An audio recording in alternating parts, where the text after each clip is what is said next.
ಕಾಂಗ್ರೆಸ್ನಲ್ಲಿ ನವೆಂಬರ್ ಕ್ರಾಂತಿ. Delhi ಲಾಬಿಗೆ high command break ಹಾಕೋದಿಕ್ಕೆ ಈಗ ಮುಂದಾಗಿದೆ. ಶಾಸಕರು ಸಚಿವರಿಗೆ ದೆಹಲಿಗೆ ಬರಬೇಡಿ ಅಂತ ಹೈಕಮಾಂಡ್ ಕಟ್ಟಪ್ಪಣೆಯನ್ನು ನೀಡಿದೆ. ಮಂತ್ರಿಗಿರಿ ಲಾಬಿಗೆ ದೆಹಲಿಗೆ ಬರಬಾರದು ಅಂತ ಹೈಕಮಾಂಡ್ ಆದೇಶವನ್ನು ಕೊಟ್ಟಿದೆ. ನವೆಂಬರ್ ಕ್ರಾಂತಿಯ ಹಿನ್ನೆಲೆಯಲ್ಲಿ ಹಲವು ಶಾಸಕರು ಸಚಿವರು ದೆಹಲಿ ದಂಡಯಾತ್ರೆಯನ್ನು ಕೈಗೊಂಡಿದ್ದರು.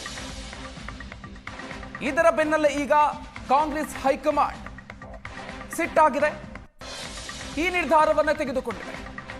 ಕಳೆದ 1 ತಿಂಗಳಿನಿಂದ ಶಾಸಕರು ಮತ್ತು ಸಚಿವರು ದೆಹಲಿ ಯಾತ್ರೆಯನ್ನು ಕೈಗೊಳ್ತಾ ಇದ್ರು.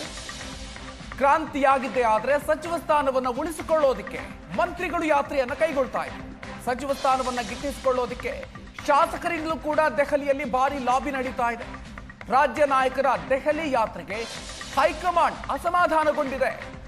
ಯಾರೂ ಕೂಡ ದೆಹಲಿಗೆ ಬರಬೇಡಿ ಅಂತ ಸೂಚನೆಯನ್ನು ಕೊಟ್ಟಿದ್ದಾರೆ ಮಲ್ಲಿಕಾರ್ಜುನ ಖರ್ಗೆ.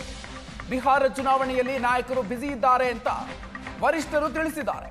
ದೆಹಲಿಗೆ ಬಂದ್ರೆ ಇಂದಿರಾ ಭವನಕ್ಕೆ ಎಂಟ್ರಿ ಸಿಗೋದಿಲ್ಲ ಅಂತ ಹೈಕಮಾಂಡ್ ಖಡಕ್ ಆಗಿ ಹೇಳಿದೆ. ಯಾವುದೇ ನಾಯಕರ ಭೇಟಿಗೆ ಅವಕಾಶ ಇಲ್ಲ ಅಂತ ಎಚ್ಚರಿಕೆಯನ್ನು ಕೊಟ್ಟಿದೆ. ಸಚಿವ ಸ್ಥಾನಕ್ಕಾಗಿ ಲಾಬಿ ಮಾಡೋದಕ್ಕೆ ಮುಂದಾದವರಿಗೆ ಹೈಕಮಾಂಡ್ ಈ ರೀತಿಯಾಗಿರುವಂತ ಎಚ್ಚರಿಕೆಯನ್ನು ಕೊಟ್ಟಿದೆ. ಶಾಸಕರು ಸಚಿವರ ದಿಲ್ಲಿ ದಂಡಯಾತ್ರೆಗೆ ಸಿಟ್ಟಾಗಿರುವಂತಹ ಕಾಂಗ್ರೆಸ್ ಹೈಕಮಾಂಡ್ ಯಾರೂ ಕೂಡ ದೆಹಲಿಗೆ ಬರಬಾರದು ಅಂತ ಹೇಳಿ ಈಗ ಈ ರೀತಿಯಾಗಿರುವಂತಹ ಕಟ್ಟಪ್ಪಣೆಯನ್ನು ಹೊರಡಿಸಿದೆ. ಹೈಕಮಾಂಡ್ ದೆಹಲಿ ಬಿಹಾರ ಚುನಾವಣೆಯಲ್ಲಿ ಬ್ಯುಸಿ ಆಗಿದೆ.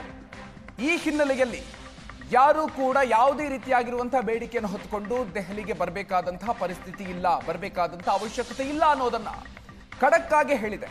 ಬಿಹಾರ ಚುನಾವಣೆ ಹಿನ್ನೆಲೆಯಲ್ಲಿ ಬ್ಯುಸಿ ಆಗಿದೆ ಕಾಂಗ್ರೆಸ್ ಹೈಕಮಾಂಡ್ ಅನ್ನುವಂಥದ್ದನ್ನ ಈಗಾಗಲೇ ಸೂಚನೆ ಕೊಟ್ಟಿದೆ.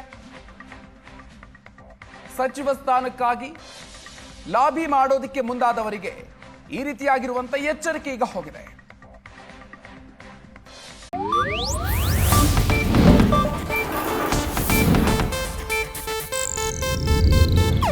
ಇದು ಏಷ್ಯಾನೆಟ್ ನ್ಯೂಸ್ ನೆಟ್ವರ್ಕ್ ಪ್ರಸ್ತುತಿ.